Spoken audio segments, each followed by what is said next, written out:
আসসালামু আলাইকুম। আমরা এখন আছি লক্ষ্মীপুর দত্তপাড়া গ্রামে। আহ, শরীফুল ইসলাম রাজু স্যারের এলাকায়। তো আমার ফেসবুকে মানে অনেক সমস্যা, ইস্যু নিয়ে সমস্যা। তো স্যারের কাছে ফোনে যোগাযোগ করার পরে আসছি। তো স্যার খুব আন্তরিকতার সহিত আমাদের ফেসবুকটা দেখলো আর কি কি সমস্যাগুলো বুঝাই বললো। তো আলহামদুলিল্লাহ মনে খুব প্রশান্তি পাইলাম, তৃপ্তি পাইলাম। তো স্যারের জন্য অনেক অনেক দোয়া শুভকামনা। স্যার এইভাবে আসলে আমরা যারা এই ফেসবুক কন্টিনিউ আসি যদি আমাদেরকে উৎসাহ দেয় খুব উপকৃত হব। স্যারকে ধন্যবাদ। আসসালামু আলাইকুম।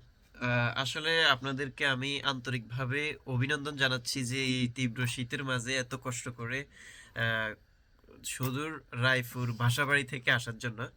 তার জন্য আমি নিজের প্রতি গর্ববোধ করতেছি। আর আশা করি নিজে এসে বুঝলে আসলে বিষয়টার গুরুত্ব থাকে। তো ভাইয়ের যে প্রবলেমগুলো আমি আসলে সবগুলো দেখে সবগুলো ওনাকে হাতে কলমে বুঝিয়ে দিছি। জি আর জি। উনিও সেটা এতদিন যে টেনশনে ছিল, ডিপ্রেশনে ছিল, উনি এখন মোটামুটি এগুলো থেকে একেবারে মুক্ত। কারণ ওনার যে প্রবলেমগুলো সবগুলা মোটামুটি আমি ওনাকে ডিটেক্ট করে হাতে নাতে বুঝিয়ে দিছি। তো আপনারাও যদি যারা সঠিকভাবে কাজ করেন, আমি বলবো এমন কোনো কাজ করবেন না যেটা আপনি জানেন না বা অল্প জ্ঞান আছে এই ব্যাপারে।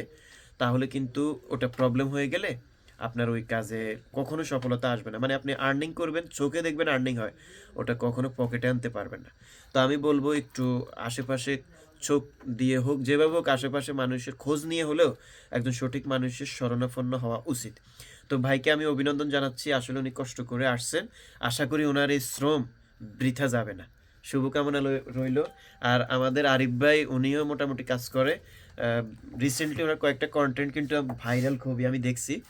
তো সবার প্রতি শুভকামনা এবং ভালোবাসা রইল। আসসালামু আলাইকুম। আসসালামু আলাইকুম।